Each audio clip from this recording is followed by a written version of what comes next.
much. Okay, so I have a lot of notes for you guys this morning. So this is really good. The whole chapter is very enlightening, and it has a lot of revelation. And I'm just grateful just to receive some of this. I would say little percent, 1% of the revelation the Father has in First Samuel, because you got to spend so much time just to get the revelation that the Father wants to give. And so for me, I'm going to take it from 1 Samuel 30, and we're looking at verse 6.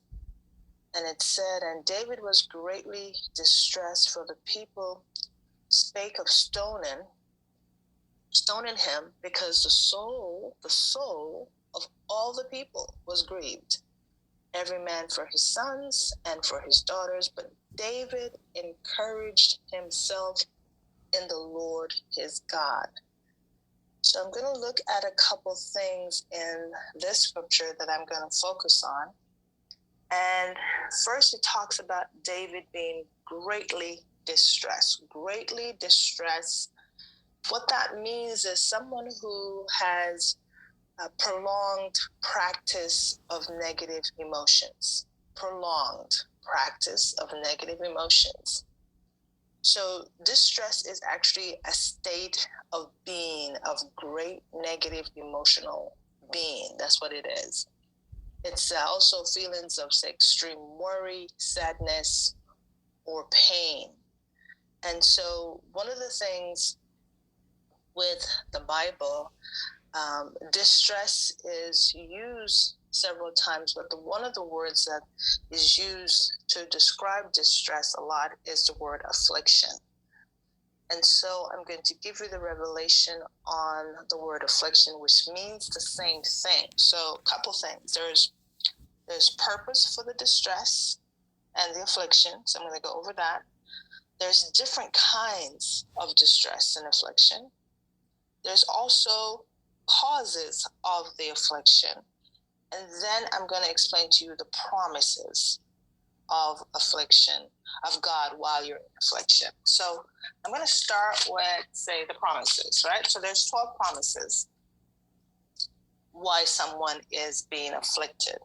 And they all come with scriptures. So what you're going to need to do is take them down and sit with the Father and go through the one that is speaking to you directly, so you can make your corrections with the Father, and that way you can know how to deal with the stress of picking up a negative emotion over and over and keep repeating it. So the first purpose of affliction is to work good in one. To work good in one, and that's Psalms 119, verse 71. Number 2 is to hide pride from man, and that's Job 33, verse 14 to 29. Number 3 is to demonstrate God's faithfulness. Psalms 119, verse 75. And some of the times when you're in affliction, we don't realize this is, God consistently demonstrating how faithful he is to you, even though you keep forgetting that he's faithful to you. So understanding that one of these is the purpose for your affliction during that moment. Number 4 is to test sincerity, and that's Mark 4, verse 17. And number 5 is to refine, purify, and increase fruitfulness, and that's Isaiah 48, verse 10. Number 6 is to increase power and grace, and that's Romans 5, verse 1 to 8. Number 7, to bring you back to God, and that's Hosea 5, verse 15. And number 8 is to humble and correct. And that's 2 Samuel 12, verse 14. Number 9 is to make examples. And that's 1 Corinthians 10, verse 5 and 11. Number 10 is to manifest love. Manifest love. And that's Proverbs 3, verse 11 to 12. Number 11 is to give reward. And that's Romans 8, verse 17. And number 12, to learn obedience and truth. And that's also Psalms 119, verse 71. Now, understanding that everything has a purpose, it gives you the foundation for moving forward with the thought and then the emotion. So you want to understand what is the purpose of the emotion that you keep practicing, especially if it's a negative emotion. What is the purpose of it? Who is benefiting here? And you can take a look at this list to help you discern what is happening for you during that moment, during that time. And what is the worry about? What is the anxiety about? What is the purpose for it? And then you can move yourself to the next stage for being able to handle whatever it is that's afflicting you. Any question here before I go on to the next set? Yvonne, I caught the purpose, but could you go down the scriptures again? All of them? I got Psalm 119:71 for the first one. What was the second one? Hide pride in man. Job 33, verse 14 to 29. And then demonstrate God's faithfulness. Psalms 119, verse 75. And then increase power and grace. Romans 5, verse 1 to 8. And then make examples. 1 Corinthians 10, verse 5 and 11. And then I think I got the rest. Thank you. You're welcome. Anything else? Yes. What was number 10 again? To manifest love.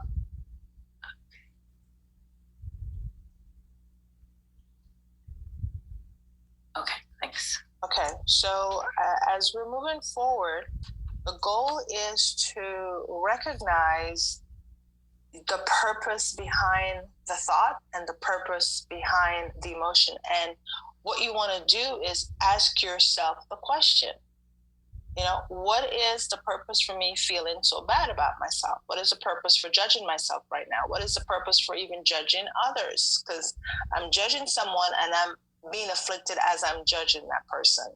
So you want to make sure you identify the purpose before you get to your next state of being, which is what you're trying to do. All right, so now I'm going to go into the 12 kinds. There's 12 kinds of affliction, and you need to understand which one is yours so you don't, spiral all over the place thinking that, oh, that's mine. All right. Okay, so number 1 is men afflicting men. That means other people afflicting other people, or I am afflicting others. So Genesis 15, verse 13. Number 2 is men opposing widows. That's Exodus 22, verse 22 and 23. Number 3, husbands mistreating their wives. And that's Genesis 29, verse 32. Number 4, masters opposing slaves. And that's Exodus 1, verse 11 and 12. Number 5, conquerors afflicting the conquered. And that's Numbers 24, verse 24. And number 6, self-affliction of the soul by fasting. So Leviticus 16, 29 to 31. 29 verse 31. Okay. Then number 7, we have wicked men afflicting neighbors in various ways, and that's Psalms 89, verse 22. And then you have number 8, the wicked persecuting the godly, and that's Psalms 94, verse 5. Number 9, we have the Gentiles opposing or actually oppressing the Jews, and that's Isaiah 51, verse 23. Number 10, heavy responsibility, Numbers 11, verse 11. And number 11, suffering of Christ, and that's Isaiah 53, verse 4. And number 12, various agents of God causing many kinds of affliction in sowing and reaping. So that's Job 37, verse 23. So number 12, again, various agents of God causing many kinds of suffering through sowing and reaping, and that's Job 37, verse 23. So these are, 12 kinds of affliction listed in the Bible. And what you want to do is just go through it.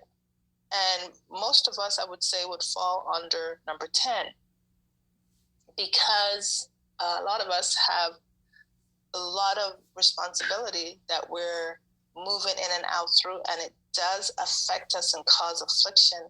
But you have to understand, go back now to the purpose. So I have this happening with me, but what is the purpose for it? And I need to understand the purpose before, allowing my mind to go spiral and to bring in this negative emotion that I'm practicing on a daily basis. So any questions on the 12 kinds of affliction? Yes. Do you mind repeating all of them again, please? One more time. Okay. Men afflicting men, and that's Genesis 15, verse 13. Number 2, men oppressing widows, and that's Exodus 22, verse 22 and 23. Number 3, husbands mistreating wives, and that's Genesis 29, verse 32. And number 4, masters oppressing the slaves, and that's Exodus 1, verse 11 and 12. Number 5, conquerors afflicting the conquered, and that's Numbers 24, verse 24. And number 6, self-affliction of the soul by fasting, Leviticus 16, 29 to 31. Number 7, wicked men afflicting neighbors in various ways, Psalms 89, verse 22. Number 8, the wicked persecuting the godly, and Psalms 94, verse 5. Number 9, the Gentiles oppressing the Jews, Isaiah 51, verse 23. Number 10, heavy responsibility, Numbers 11, verse 11. Number 11, suffering of Christ, Isaiah 53, verse 4. And number 12, various agents of God causing many kinds of suffering through sowing and reaping, and that's Job 37, verse 23. Any questions about the kinds? Thank you. Welcome. We're clear on the kinds. Okay. So brace yourself, because there's 12 for every category that I got for you. All right, so we're going to go now into the causes. Wait a minute, hold on. I do have another question. Okay. Can you go into 12, various agents of God? Agents of God, like we are agents of God. Okay. So it could be a pastor, a teacher, a leader, whoever that serves God. We are agents. And as agents, if somebody, example, has like a religious mind, they are also an agent, and they will inflict on you their beliefs, causing all kind of craziness, and it is an affliction. And so what we have to do is understand what is the purpose of this affliction. When you look at how many people get taught the wrong things in certain religious organizations, and what happens to them later on. Why did that happen? Which affliction happened to me, and then how do I deal with this? And then, what was the purpose for? Was it to lead me in a certain way? Was it to bring me closer to God? What was it for? What was the purpose of it? Because it serves a purpose. All affliction serves a purpose. And understand that everybody, we're all agents right now, whether it's sharing the word or praying for somebody, you're an agent of the Lord. What did you mean by self-affliction of the soul by fasting, number 6? The soul gets afflicted, meaning distress, when it's time to fast. And so it doesn't really want to put away the things that it's supposed to put away. So some people say they're fasting for 21 days, 40 days, whatever it is. The soul is not happy. So the soul is in a state of affliction during that time. And some people will actually end up cheating on the fast because the soul does not understand the purpose. But once your soul understands the purpose for fasting, it's amazing how the thoughts and the emotions will not bring distress to the body.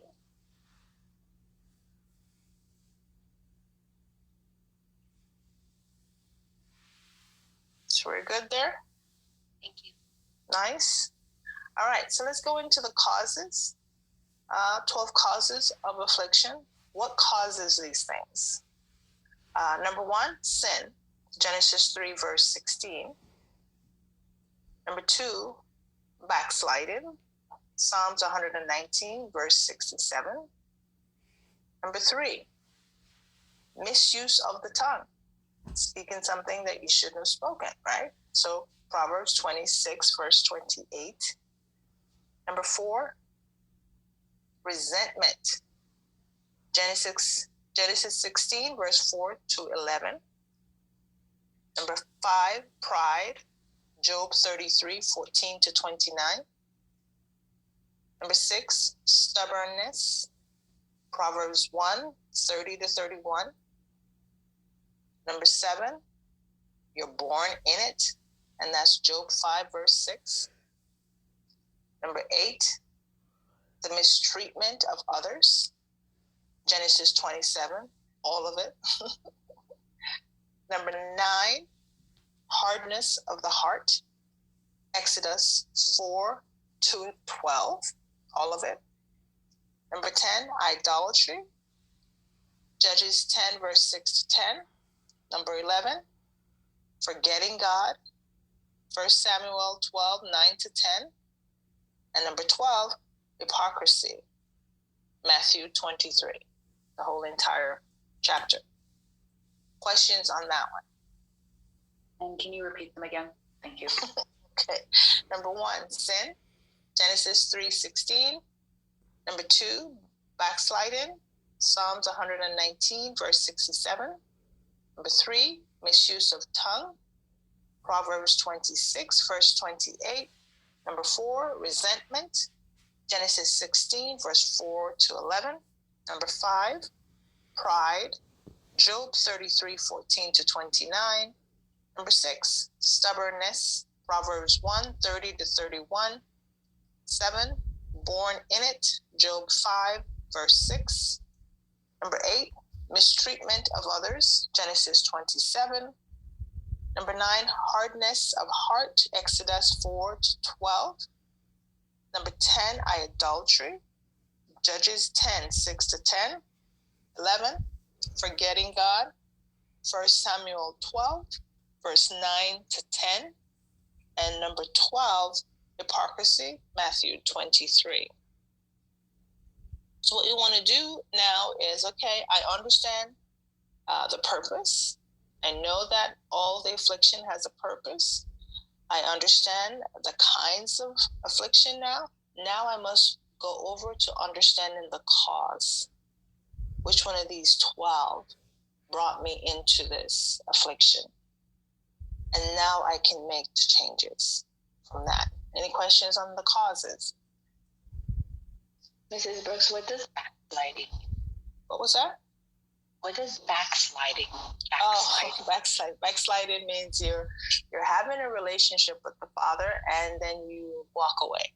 You backslide. You came to Christ or came to God, and then you just backslide. You're like, I used you, deuces. I'm out of here.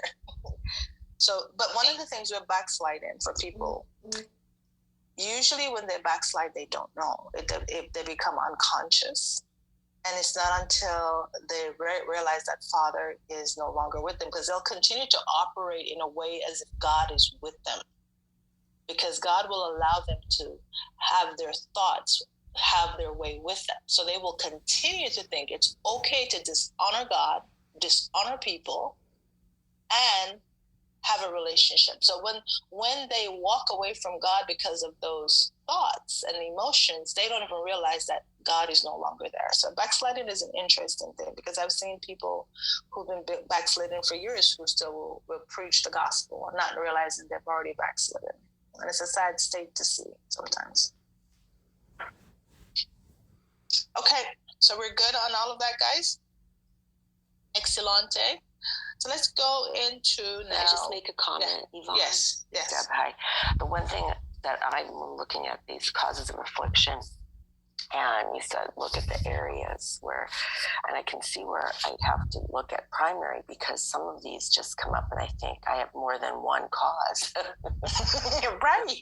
If you do, we got work, right? I mean, yeah, they kind of relate. It seems so integral into the humanness of us. Right. Pride, stubbornness. Mm-hmm. All of that, idolatry, right. I mean, all of this kind of ties in together. Yeah, they do. But it's good to know, what the cause is. Yeah. And the purpose of it, so we don't spiral for years with this negative emotion afflicting us, So it's really important to just understand the scriptures and understand that we have the power to make the changes. We don't have to stay stuck in that state of being, no matter what. We can make the changes by getting the education, getting the knowledge, and applying it to our lives. That's the main thing, that we're applying the information to help ourselves get unstuck. So that was good. All right, so what's really cool is God has promises for those who are afflicted. And it's so beautiful that here you are having all of this stuff happening to you, but here God has 12 promises for those who are going through affliction. So you want to know what those promises are. You want to know the scriptures so that you can apply them to your life and not get stuck in the cause and the kind, So it's really nice that there's always a way that God will make for those who are traumatized by some kind of affliction. And he says, number one, he says, I will hear the afflicted. He will hear you. And that's Job 34, verse 28. Number two, he says, I will save them. I promise I will save them. And that's Psalms 18, verse 27. And number three, he says, I will have mercy on them. And that's Isaiah 49, verse 13. Number four, he says, I will deliver them from fear, because that's what affliction is. It's actually a type of fear. So that's Psalms 23, verse 4. Number five, he says, I will deliver them out of all their troubles. And that's Psalms 34, verse 19. Number six, he says, I will uphold them. I will hold them up while they're going through this distress and affliction. Psalms 37, verse 23 to 33. Number seven, he says, I will reward them. And you want to take a look at this scripture to understand, what he's rewarded. It's just so beautiful. He says, I will reward them. Matthew 5, verse 10 to 12. Number 8, he says, I will be a refuge for them. They can run to me no matter how many times they're afflicted. And that's Psalms 9, verse 9 and 10. And number 9, he says, I will remember their weakness. I know they're weak, and I will remember that and be there for them. So that's Psalms 103, verse, I would say, 13. And number 10, he says, I will hide them. I will hide them from the wicked ones, right? While you're going through your distress and, your weakness and all that, he says, I'm going to hide you from the enemy so he cannot, move forward on you. And so that's Psalms 27, verse 5. Number 11, he says, I will consider them. I will actually consider them. I will think about them. Psalms 31, verse 7. And number 12, he says, I will give them sufficient grace to go through this and to become conquerors. And this is 2 Corinthians 12, verse 9. And all of these promises are so beautiful. There's no reason for anyone to stay afflicted, knowing what God promises for those who are distressed. Any questions here? If you don't mind repeating them, thank you. Okay, so number 1, he says, I will hear the afflicted. Job 34, verse 28. Number 2, I will save them. Psalms 18, verse 27. Number 3, he will have mercy on them. Isaiah 49, verse 13. He will deliver them from fear. That's number 4. Psalms 23, verse 4. Number 5, he will deliver them out of all, not some, all their troubles. And that's Psalms 34, verse 19. Number 6, he will uphold them. Psalms 37, verse 23 to 33. Number 7, he will reward them. Matthew 5, 10 to 12. And number 8, he will be a refuge for them. Psalms 9, 9 and 10. Number 9, remember their weaknesses. And that's Psalms 103, verse 13. Number 10, hide them. Psalms 27, verse 5. Number 11, he will consider them. Psalms 31, verse 7. And number 12, he will give them sufficient grace. And that's 2 Corinthians 12, verse 9.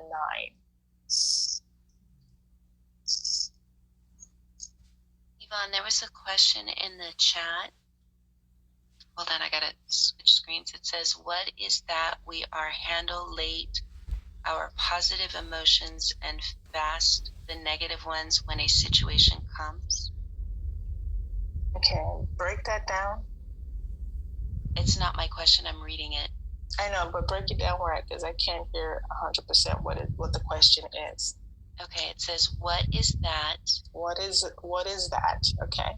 We are handle, H-A-N-D-L-E, handling. Okay, what is it that we're handling? Okay. late our positive emotions. What's that word before positive emotion?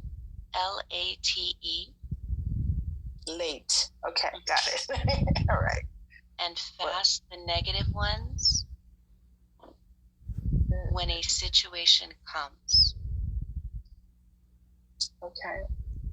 So let me say I'll ask Deb to do that so she can process her information now. Okay, Deb, here we go. Okay, well, I'm processing the question myself, but let me see. I can, well, you've given us so much again, and I feel like being the first one this morning, I felt like, wow, I'm the example here. Yes, you are. Of the purpose. What is the purpose? I'm the purpose. Yes, evident. Okay. I think it is this situation is, I don't know if I'm reading this right, but just listening to everything that's been said this morning is that immediately, I'm not sure about this, how we handle late our positive emotions, but how we take the negative ones when the situation comes in is just sitting and being and realizing it is capturing the thought and saying, what is going, what is the thought, what is the feeling? And then for me, it's always a revisit most of the time where I thought I've detoxed, but it is that process of detoxing and opening up and really facing it. Is it fear at the root of this feeling?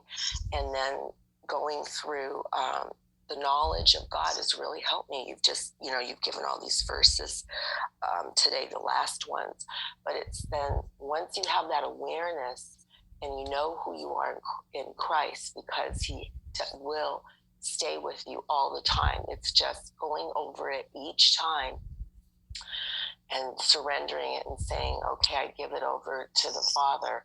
I am being renewed, and trusting that I am being renewed and staying in the promises, because the purpose is it's teaching me. Sometimes the negative emotions are teaching us about ourselves to get to the next level. And so for me, it's been where I doubt.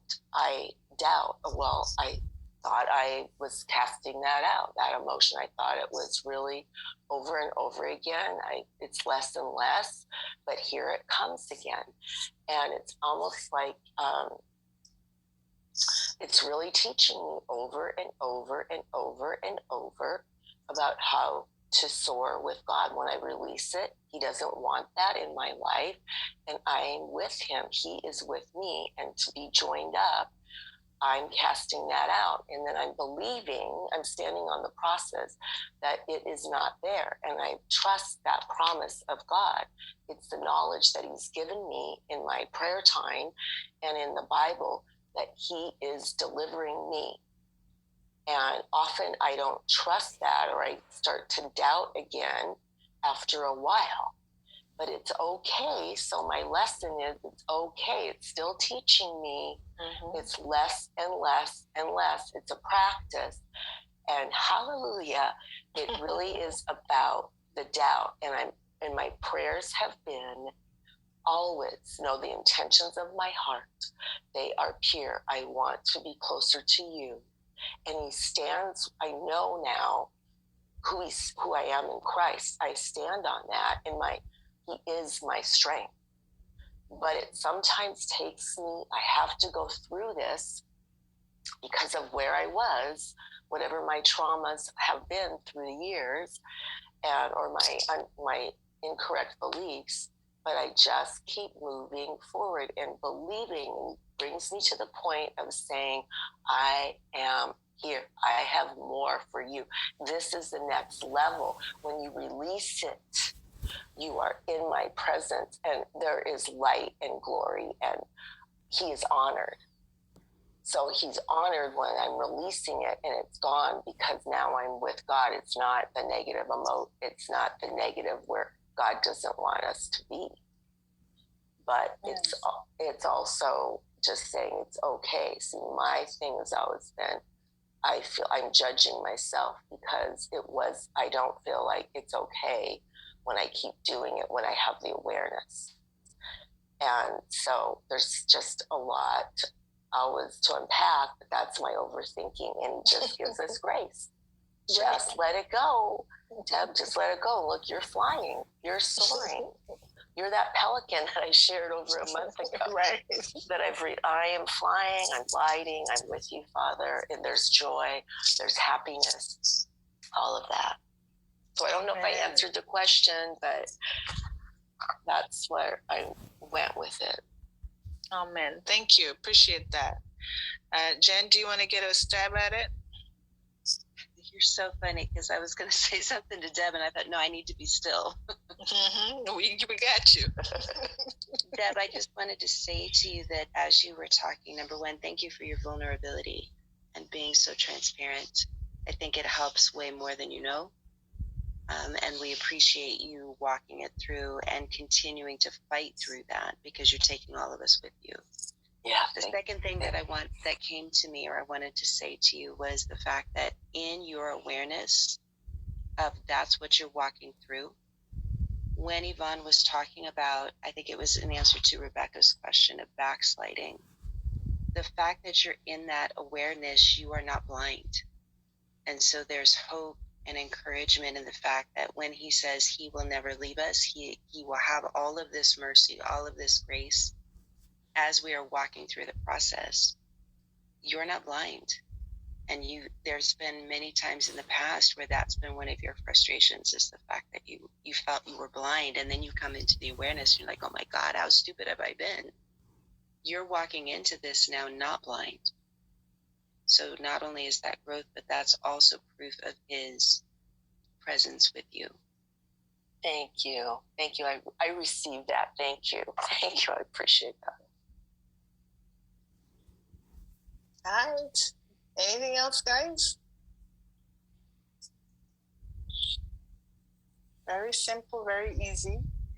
I would say for this week, for the Bible study, do take a look at mainly the promises, and fill up your soul on the promises that God gives when you are feeling low, not having the energy to do the things that you want to get to.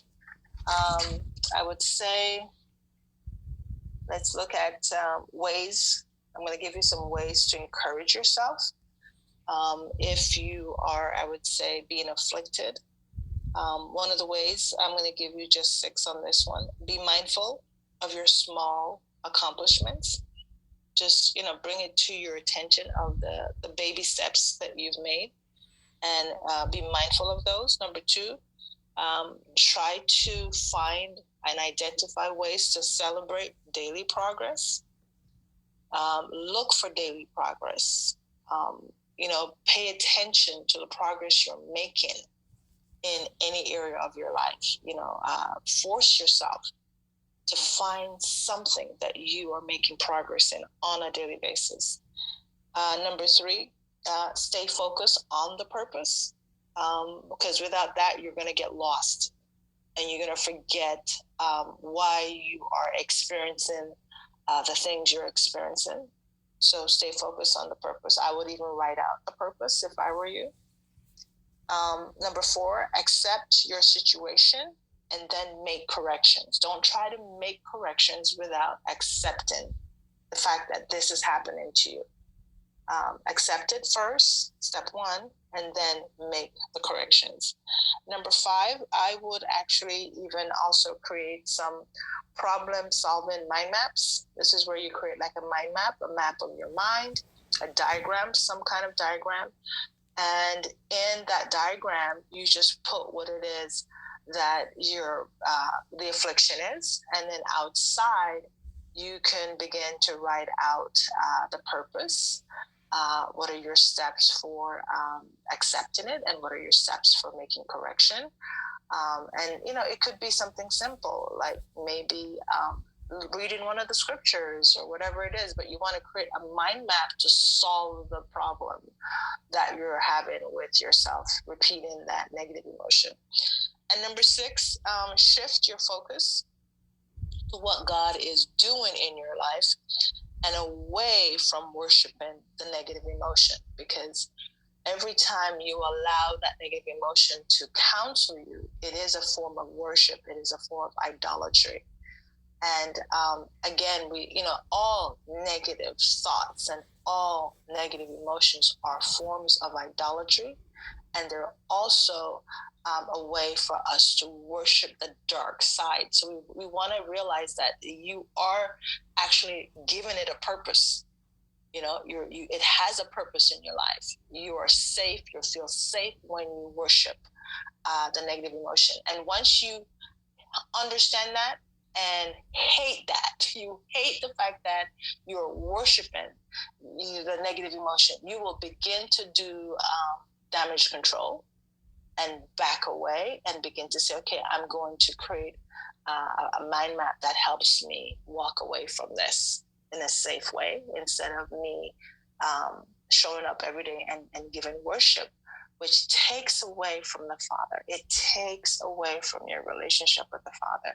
But the Father will allow you to go through that, because that is what is needed sometimes for you to understand just how much He loves you and how much He cares for you and how much He wants you to feel that peace and that joy that surpasses all understanding, the peace of God just flooding your mind, the joy of the Lord that strengthens you. He wants you to feel His love. He wants you to practice feeling patience and faithfulness and gentleness, all of the fruit of the Spirit, even self-control. He wants you to feel what that feels like, because that's when you are worshiping Him. You worship God with your emotions as well. So you have to understand that when you're worshiping the dark side with that negative emotion, it takes away from Him. But how beautiful that He says, okay, I understand your weakness. I understand that you don't know yet how to control the power I've given you. So I'm here for you. And I promise I'll never leave you. I won't forsake you. I am right here until you decide to stop worshiping those emotions. And what an amazing God we serve, that even in our negative state, He's like, it's okay. I'm here for you. I'll wait for you. Anything else there, guys? Y'all? The title of that list, it's just ways to encourage yourself, because if you look at the Bible, says King David, he encouraged himself. He didn't let people encourage him. He didn't wait for that. The Bible said he encouraged himself. And that's what we need to do. We need to encourage ourselves instead of just putting ourselves down over and over, because that's the worship. When you're constantly criticizing yourself and putting yourself down, you are worshiping you.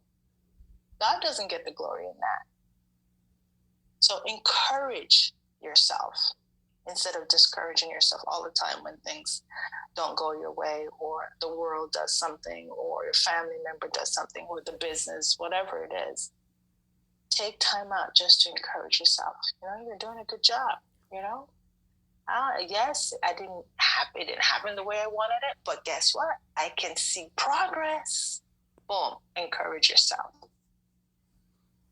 And that last one, you said, shift your focus to what God's doing in your life and away from worshiping your negative emotions.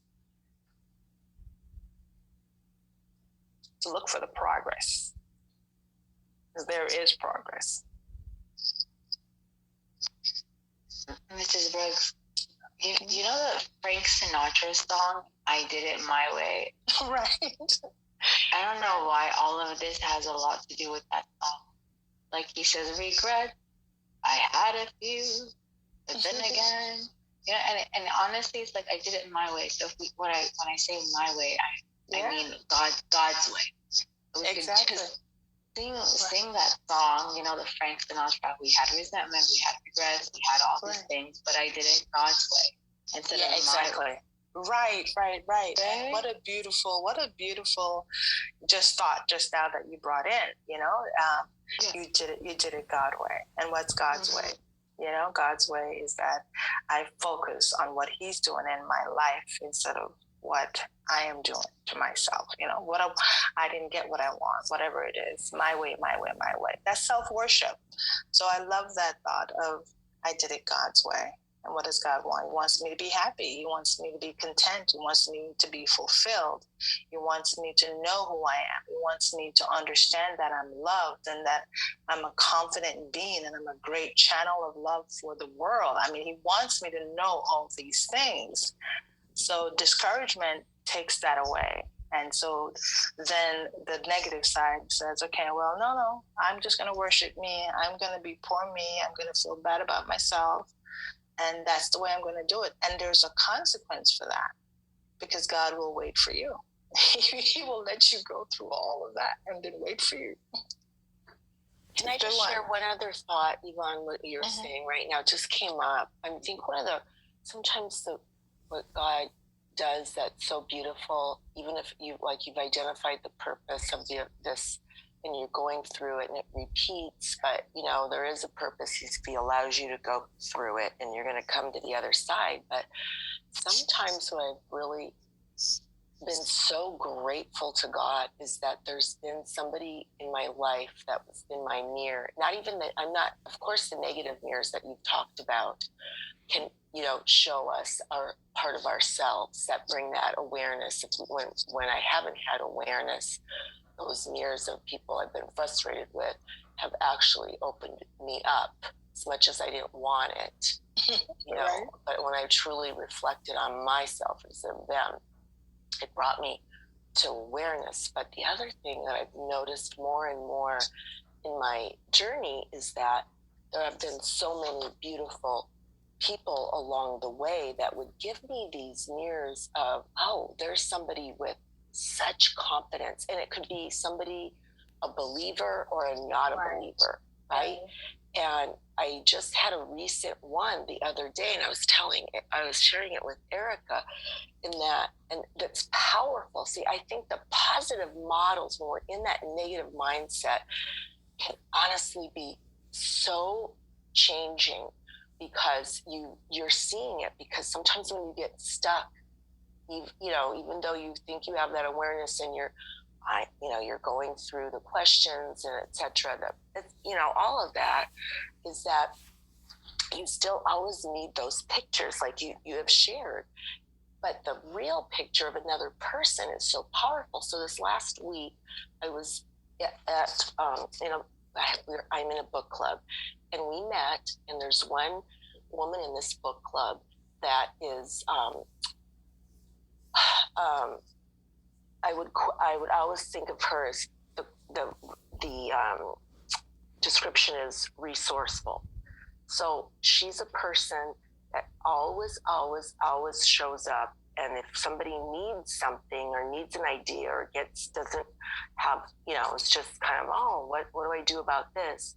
She's a person that'll always be able to say, well, here, you can do this, this, this, this. But what happened that night is that it just became clear to me after, of course, it all happened, is that we were looking, this is a silly little thing, but we were looking for a table where there was 8 of us. So we had a table, but it was outside and it was cold and there was no heaters. And so we just accepted it, thought, okay, that's fine. It's okay. Well, she didn't accept it. And she went around, unbeknownst to us, and like 10 minutes, 5 minutes later, she came back. She goes, I have a table. It's by the fireplace. There's heaters.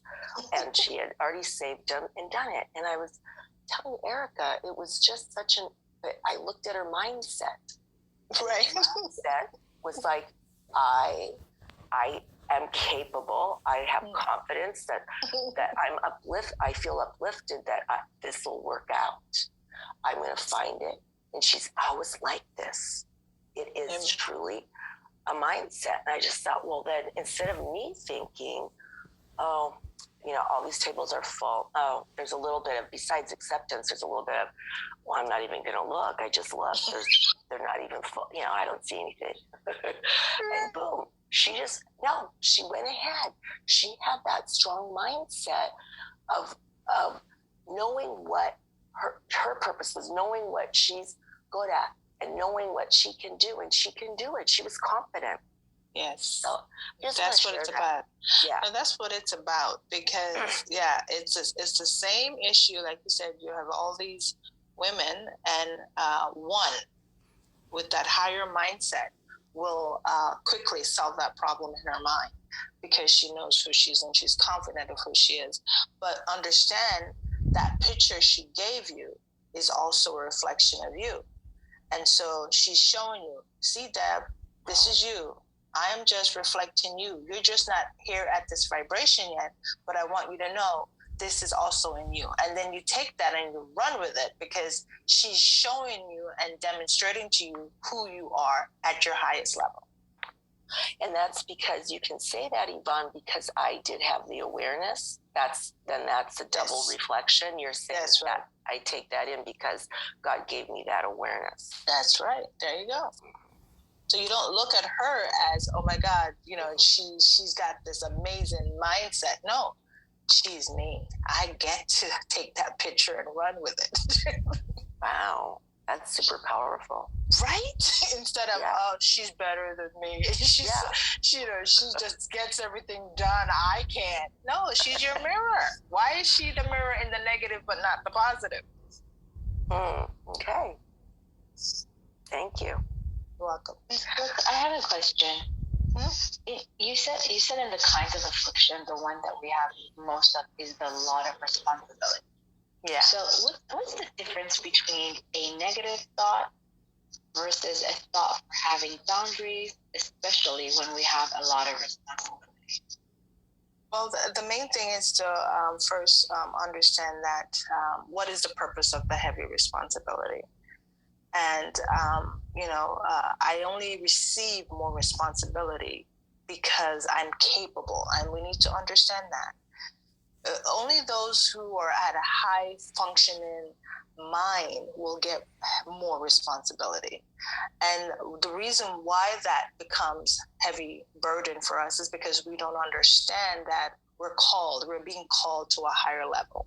That's what it is. So I'm called to a higher level, so I have to be given responsibility. So now I have to process the fact that clearly God sees that I already possess all the abilities and competency that I need to get this done. He sees that in me. He gave it to me. And he's saying, come forward to your level. That's all he's saying. Come forward. What does that mean? Now, I've got to do what I need to do with this mind to get it corrected with the knowledge, the right pictures. I have to understand that I am having all of this responsibility because God trusts me with this project. He trusts me with this family. He trusts me with this business. When God trusts you, he will give you more responsibility. So what does that mean? I've got to buck up. That's all. I see. So even in the affliction, so he will give you the affliction because he knows you can handle the responsibility, and it's to help you grow to your next level. Yes. It's not necessarily a boundary. Right. Well, I'm setting the boundary because I can only handle so much responsibility with what he's given me. And so I'll set the boundaries, but the boundaries have to be removed when I get ready to go to the next level. I cannot go to the next level without walking through all the responsibilities and handling them like a pro. Rebecca, thank you so much for asking that question and bringing that up. And Yvonne, thank you for answering it. I've been walking through that for quite some time, and the difficulty, the affliction, I've been blessed to recognize that it is a shift. It is a higher level. But I find now that the thoughts, the anger from it, the frustration from it, all of those negative emotions is where it's almost like you withstand whatever it is that you're physically standing in the movement to the next level. But the part that I'm struggling with is the residual from that. I wake up with the thoughts. I wake up like it's domination of everything. Right, and it has to be. It has to continue to plague you until you accept how amazing you are in Christ. How do you stay in line with that and keep it focused on you and who you are in Christ, as opposed to, because I find a lot of my energy is taken up with not bringing it back out. So if let's say it's issues with my students, and I know that I must be growing because it's just complete chaos and pandemonium. But what happens is you work on it when you're conscious, and then you go to sleep and you wake up and you're already fighting it again. So then you're like, okay, there's obviously more work. But in the moment, right, you'll have to deal outwardly with those people. Right, and it's okay. So understand you're processing on two dimensions, conscious and subconscious. And just because you made a correction in the conscious doesn't mean the subconscious has replaced it, because the subconscious, the language there is repetition. So you keep repeating the positive or what it is that you want to have happen with your students to yourself until the subconscious believes it. So if the subconscious doesn't believe it, you will continually regurgitate the negative stuff. It's just automatic. But don't be discouraged, because it's a process. Just like how you process all that negative in the subconscious, you're going to have to do the same work for on the other side of the positive. So the goal is to know that the subconscious is constantly recording everything that you're putting in. So what you want to do is flip the negative recording to something that is more high frequency, who you are. When the subconscious believes that you are the teacher you desire to be, the conscious will align and begin to speak that way and feel that way and think that way. But until then, the work still has to be done. That's what that means. That's why you will get up probably very tired and feeling like, you're not making any progress. All of that is going to happen until you believe within your heart, not in your mind, within your heart, that you are the perfect teacher for these students. Thank you. That's amazing. That's amazing. That's amazing. It's work. It's work. It's work. It's work. Yeah. Nobody gets a pass. Yeah, nobody gets a pass. And that I had, God gave me a picture this week when I was talking, and what you just said to Jen is exactly something I wrote down in my journaling, was that when you would do the work of removing it or rebuking this, whatever the negative thought is, that when something, there's just a law, it's almost a law of opposite forces, the law, yes. I think it's Newton's law, the third law. It's like, when something you take out, something's going to go right in. Yes. So it has to. Right. So if I do the work, great, I've got awareness, I'm feeling like I have that anxiety, or I'm worrying, like Jen says, comes up, she wakes up with it. Well, you know what? Part of what the revelation for me was, I just didn't put something back in right away. And so God gave me a picture of scales, like, the balancing scales. And so if I have all these negative emotions on one side and the positive on the other side, so if I take out a negative, right, emotion, like the anxiety, well, all of a sudden it shifts. I'm not in like that homeostasis. I'm not in balance. And so then I have to now, fill up so I get the scale balanced again. Otherwise, I'm just out of sync. It's weighing me down, because now the other one is, there's going to come in another negative thought, to fill up that hole, unless I immediately say, do the work of saying, here's my purpose, here's what God says about it, I am confident, or blah, blah, blah, or just what you're saying. That's the image that came to me, though. It's funny, because it's the opposing forces. When you take away, something is going to go right in. And you have to be aware of that you're constantly putting stuff in, whether you're conscious or unconscious about it. Yeah. You're putting something in every day about your situation, or you might even allow other people to put something in, but something's going in. Something is going in.